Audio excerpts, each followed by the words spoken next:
Баршаңызға сәлем. Біз бүгін ең оңай дайындалатын үй жағдайындағы вафлилерді жасайтын боламыз. Сондықтан видеоны соңына дейін қараңыздар. Сары май мен сүтті араластырып, отта ерітіп аламыз.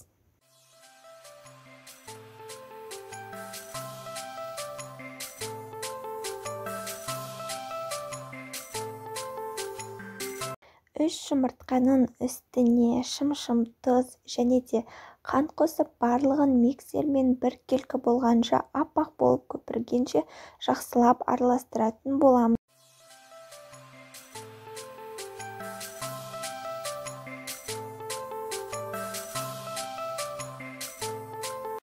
Сары май мен сүт араласқан қоспаны суытып қосып, барлығын жақсылап араластырып, ұнымызды қосып, тағы да жақсылап араластырып, пісіріп алатын боламыз.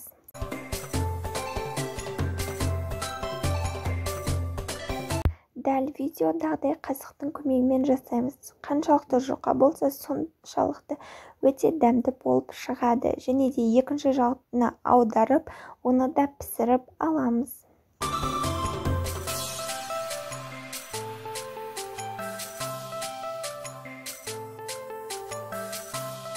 Алғаннан соң ыстық күйінде орап тастаймыз. Содан кейін ішіне кез келген крем, сгущенка немесе қаймақ қоссаңыздар да болады. Өте дәмді болып шығады.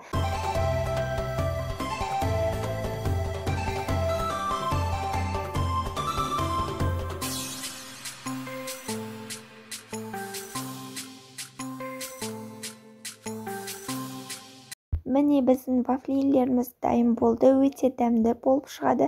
Сіздерге жасауға кеңес беремін. Видеоны соңына дейін қарағандарыңызға рахмет. Егер рецепт ұнаса, лайк басып, пікір қалдырып, каналға тіркелуді ұмытпаңыздар.